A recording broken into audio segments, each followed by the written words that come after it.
Hi, welcome back to the channel. I'm Colette Elizabeth, and today we are going to talk about being happy to be you.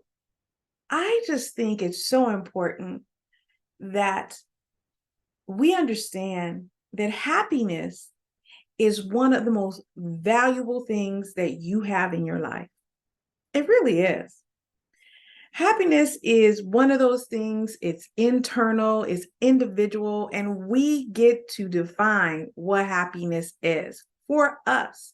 For example, happiness for me at this age is when my soul, which is my mind, my thinker, my feeler, is in alignment with my spirit.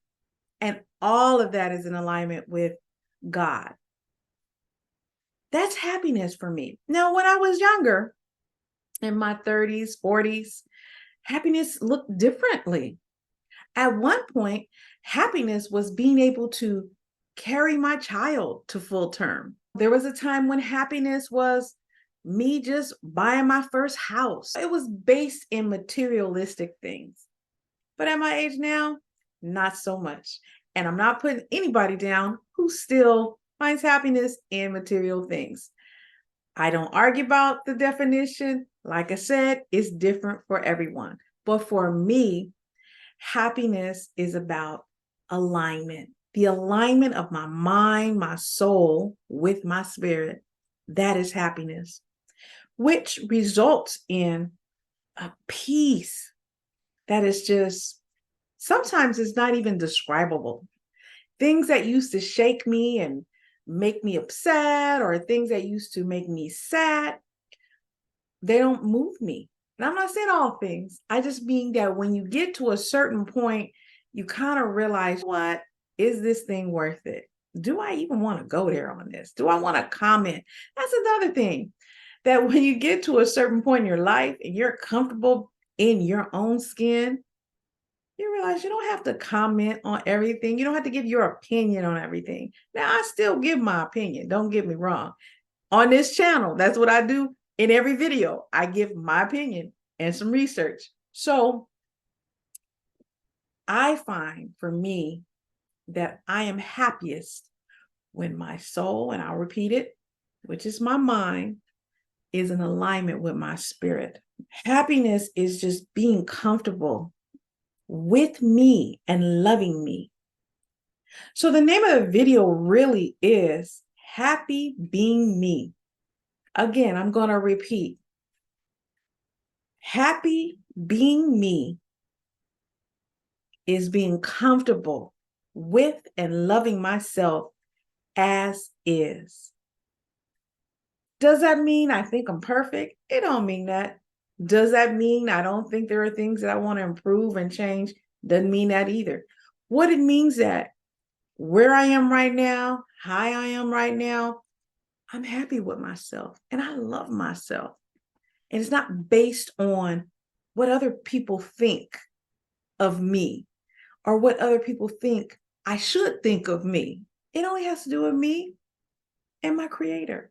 Because when he created me and when he created you, God broke the mold. There is no other person like you. Not a one. Not a one. So being happy in my skin, being happy in your skin right now as you are. And I'm looking down at my notes and I'm looking out the window. You guys know that when I sit by this window, I'm looking out at the trees and birds and people riding bikes and walking by and dogs barking. So that's what I'm doing. So what are the benefits of being happy to be you? And some people may use other words. They may use joy, which to me, there is a little difference between happiness and joy, but I'm not going to get into it for the sake of this video. I'm going to just talk about being happy to be me, happy to be you, because this is all about you, right? So what are some benefits?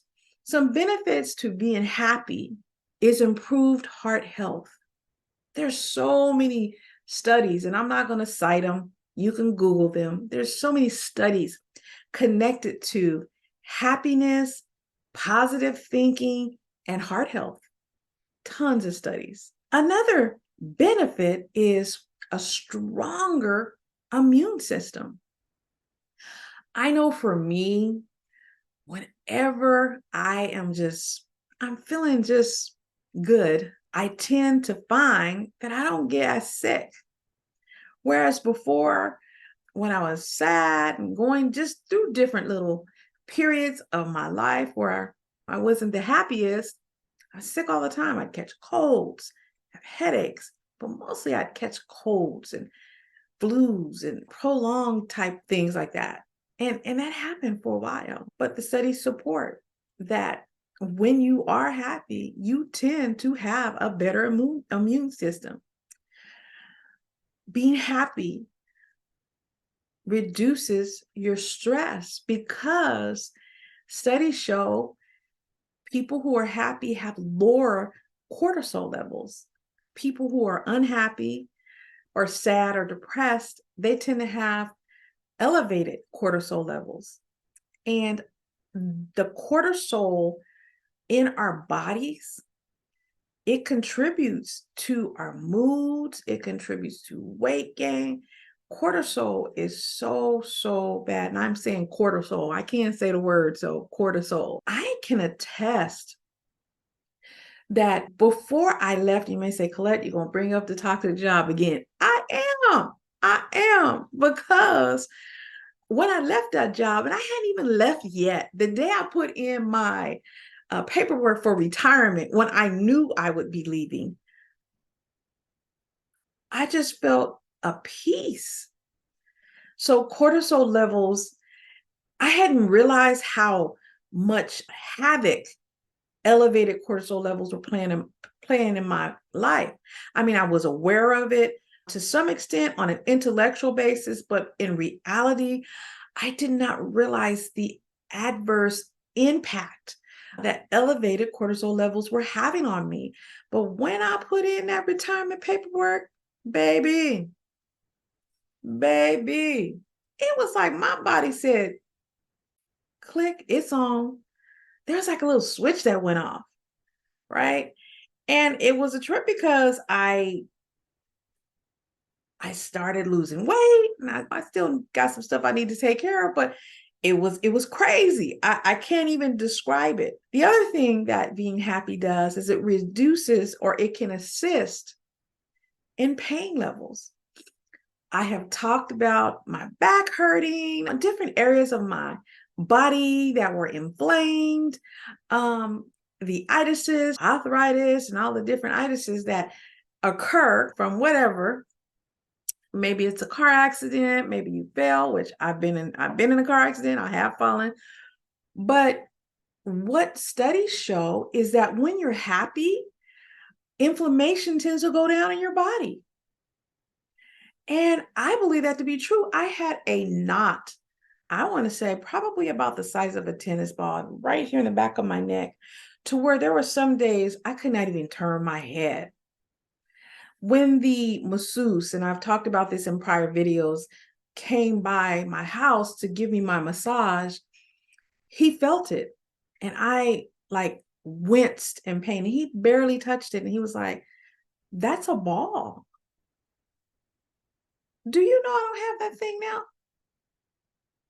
All that was inflammation and stress, and it's gone now. And what I meant to say about cortisol is kind of known as the stress hormone.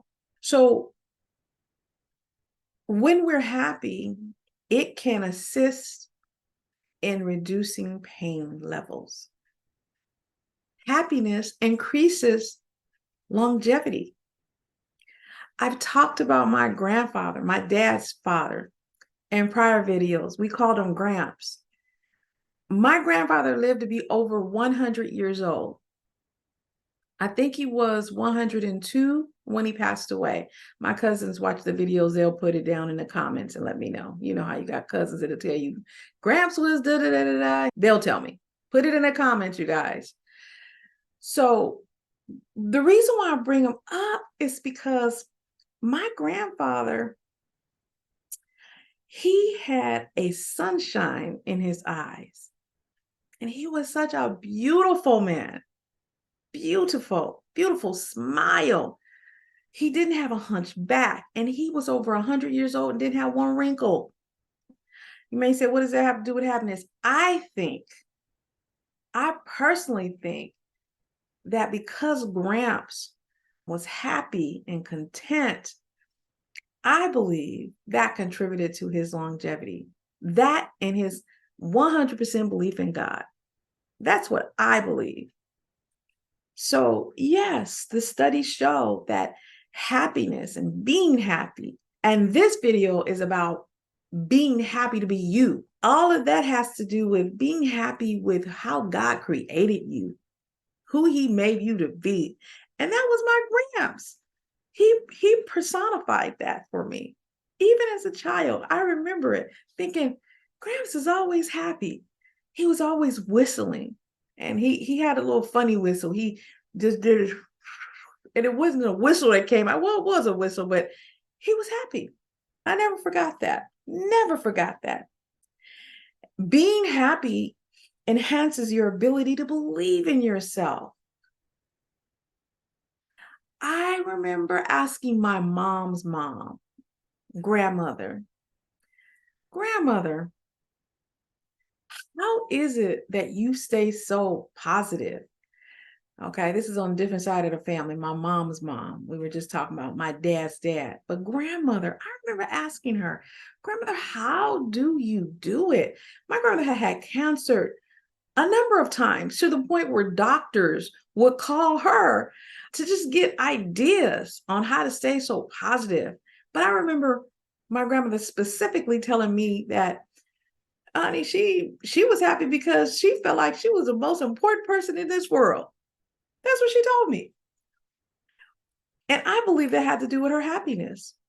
I believe her happiness, as the studies show, contributed to her increased self-esteem. And that doesn't mean she was conceited. My grandma was anything but conceited. She was such a kind lady. But I never forgot her telling me that. I remember asking her. And I just wanted to share it because I wanted you to have real life examples of people that I personally knew who personified some of the things that we're talking about today. Happiness promotes your desire to learn and grow. I completely believe in lifelong learning. Why? Because things change. You change. You're not the same person you were 20 years ago, or 10 years ago, or even 5 years ago, or even last year for that matter. You're not the same person. You're different. You're a different individual with different ideas. Now, you are still you, but you're always evolving in terms of what you think. I hope. Okay, I hope most of us are. We're evolving in the way we think, in the way we carry ourselves, in the way that we speak. Doesn't mean that how we were doing it before was bad. Now, some of it was bad. Okay, some of it was. Some of it we knew we needed to do better. I know me. I know I need to do better sometime. I know I need to do better. And so always growing. And it doesn't mean looking at yourself with a critical eye. No, I don't mean that, because that is going the other way. And we do know people who do that. And we've done it before. We've been very critical of ourselves sometimes when we shouldn't be. Some of us are more critical of ourselves than God is. Now, some of us not critical enough of ourselves, but I digress. We'll talk about that in another video. But self-awareness is so very important. We need to know who we are. And I'll talk a little bit about that as we go on.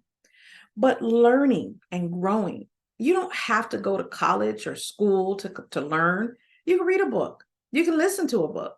You can talk to people.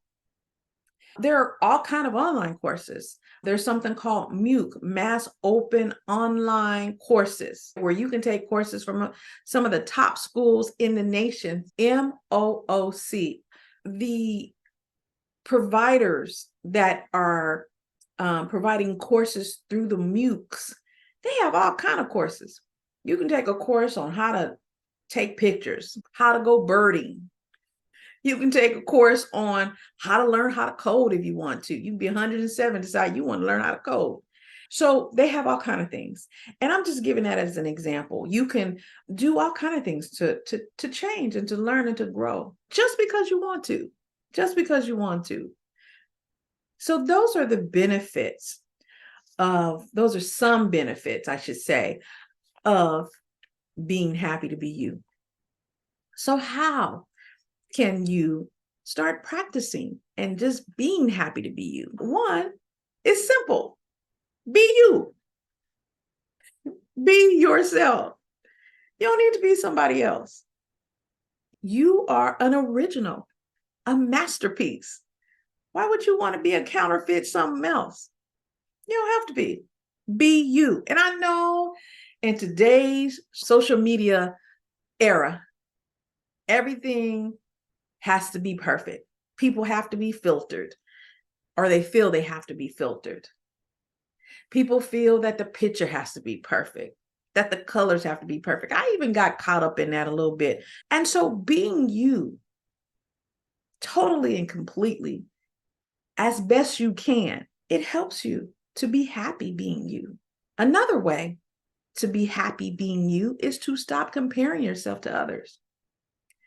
You look on that Instagram. Now, I just do Instagram. I don't do TikTok. I'm at the age where I can maneuver some of these social medias, and I don't want to be bothered with most of them. Facebook, I don't know how to get around anymore. I don't know what's happening.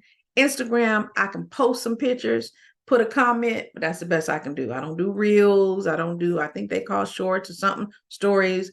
Somebody told me to put a story on my Instagram. I just looked at them like, one, I don't know what that is. Two, I'm not getting ready to do that. Now, you may say, Colette, you just talked about learning and growing. Well, I don't want to learn that. I ain't going to learn it. Okay. And I'm happy about it. I learned to do YouTube. I learned to upload on YouTube. So I'm doing pretty good. But getting back to comparing yourself to others, these social media platforms have people, I think it makes people think that they have to be like what they see on the picture. And this is from the older people to the younger people. You got older people looking at people they went to school with, saying they don't look like that. Oh, she look good. Well, you look good too. He look good. You look good too. Oh, look at what she have. You have some stuff too. You have you. I don't really struggle a lot with comparing myself to others. I don't think I've really done that before. I've always considered myself my own competition. From the time I was young, I always realized there was not another me. Now, I'm not saying I've never compared myself. What I'm saying is that not comparing myself to others is not a hard thing for me to do. It is for others. And so what I'm saying is to be happy being you. One, be you. And two, stop comparing yourself to others. Why? Because that's like comparing apples to oranges. I spoke earlier about God made one you, a complete and total masterpiece, and then he broke the mold. Even identical twins look different. They look alike to us, but there are some differences. So stop comparing. Love you. The good, the not so good, and them parts that just your family know about. And some of the stuff, they don't know that either. Love yourself. Does it mean that you don't acknowledge mistakes? You do, because acknowledging mistakes is a part of self-awareness, and it's a part of self-love and self-discovery. So you do want to be realistic about mistakes you've made. Own up to them if you need to. But you don't need to hold stuff over your head. And let me tell you something else. And don't let other people hold stuff over your head. Because some people keep a list. I used to have a list. And then they want to go back. In 1972, you did A, B, C, and T. Okay, 1972, I was in second grade. I can't help you. I was in the second grade, literally. Can't help you. Well, in 1982, you did such and such. 1982, I was in 11th grade. Still can't help you. We talking about 4 decades ago.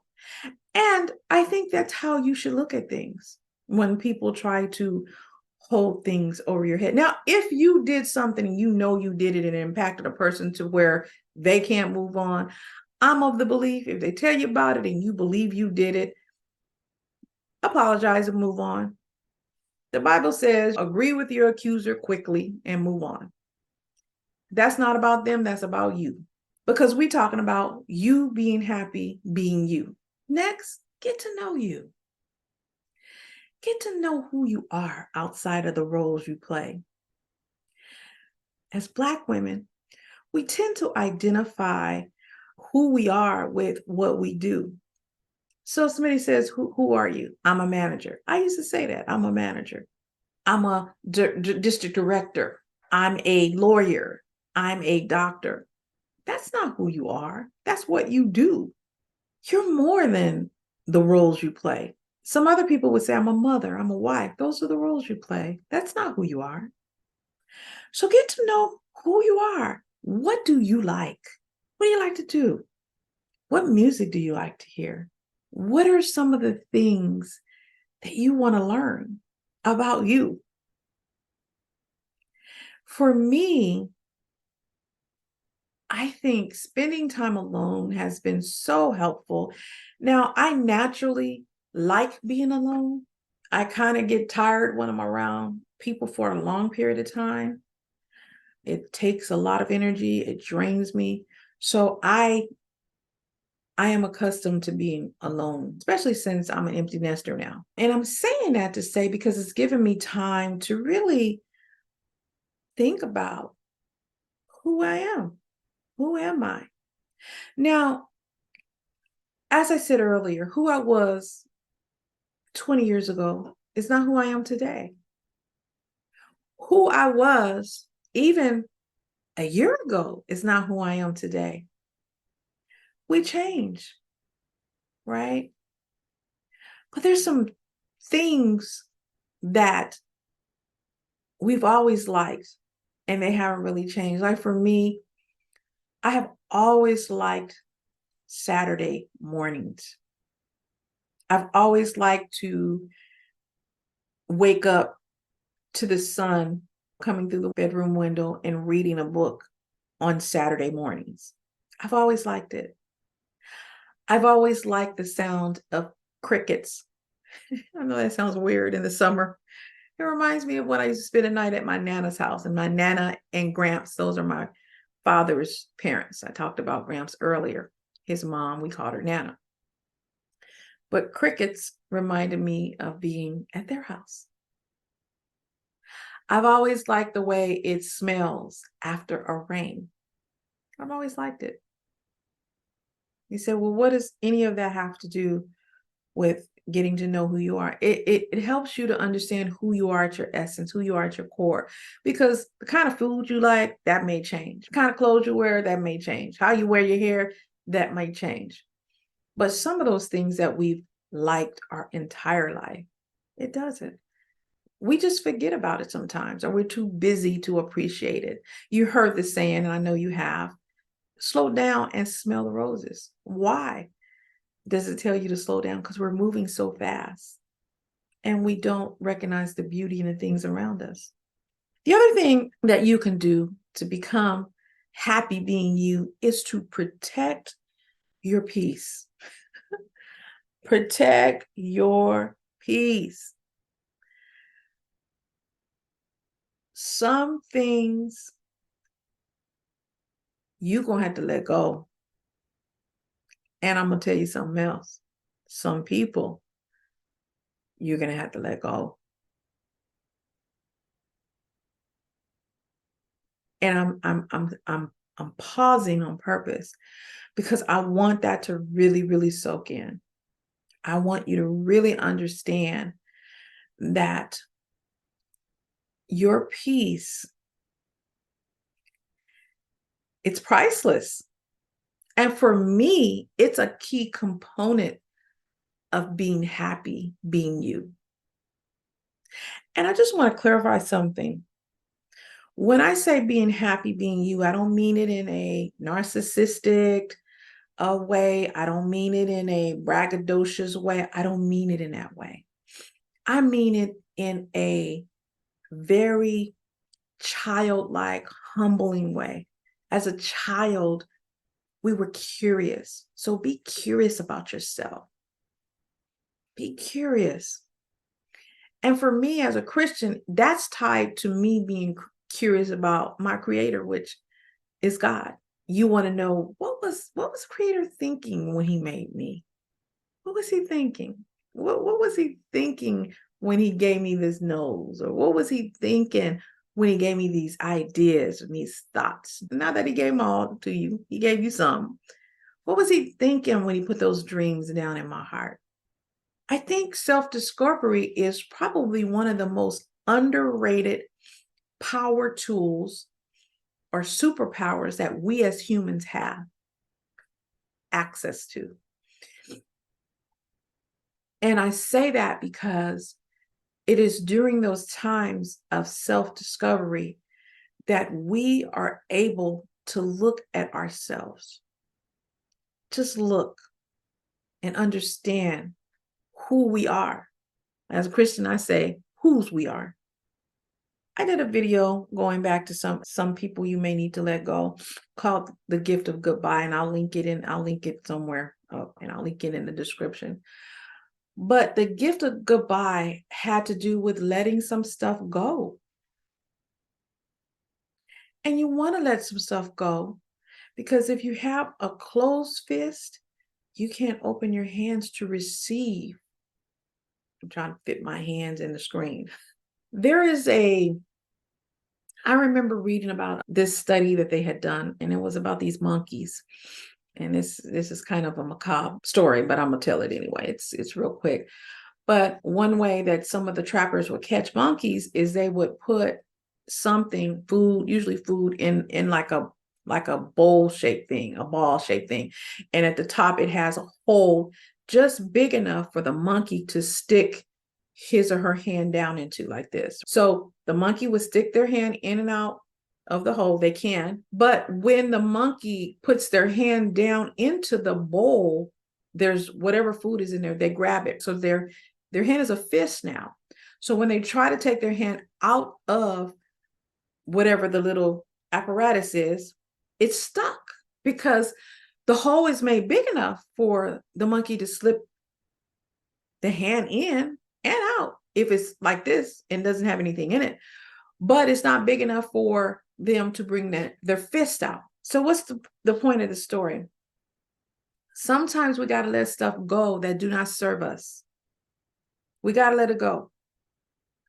When we are carrying stuff and people and things that no longer serve us, in fact, some of it hurts us or harms us, then we have a fist that we're trying to pull out of an apparatus that is stuck to the ground somewhere or stuck and keeping us stuck.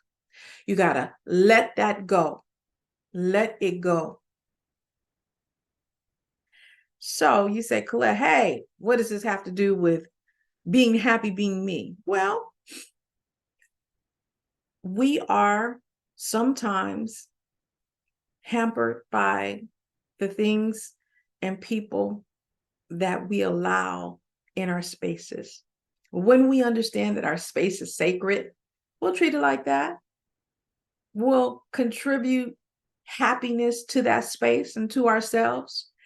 And this is not a selfish video. So I don't want you to think that I'm saying this in a selfish way, because when you are happy being you, you are happy when other people are themselves. You actually give people the courage to be themselves when you are yourself and you're happy in your own skin. Because then people can say, hey, what's she doing?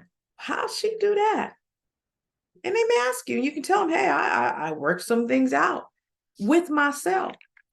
Even the Bible says one of the commandments is love thy neighbor as you love yourself. Well, if you don't love yourself, how are you going to love your neighbor? And that is not a narcissistic thing. It's not a selfish kind of love. It is actually an act of selflessness to love oneself. How is that? It's selflessness because when you love yourself, you don't require other people to always pour into you. Now, you should allow people to pour into you when they're pouring something good into you, because we all need people to pour into us. But you don't require it. One, because you have God, and two, because you're loving on yourself so much that you like, hey, that's icing. Extra love is icing. We all like icing. Well, most people. Some people don't. My mama don't like a lot of icing. That's icing. Loving on yourself is the cake, but everybody else loving on you is icing. And it's an act of selflessness to love yourself, because when you do that, you give other people permission to love themselves. Thank you for watching. I appreciate you staying as long as you stayed. If you enjoyed the video, give it a thumbs up. Please share it with others who you think may benefit from the video. Remember to subscribe to the channel if you want to get more videos like this. Hit that notification bell so that you are notified whenever I upload a video. And put comments. I'd love to hear your thoughts. I read all the comments, and it is me responding. Until the next video, we'll talk. Thank you so much again for watching.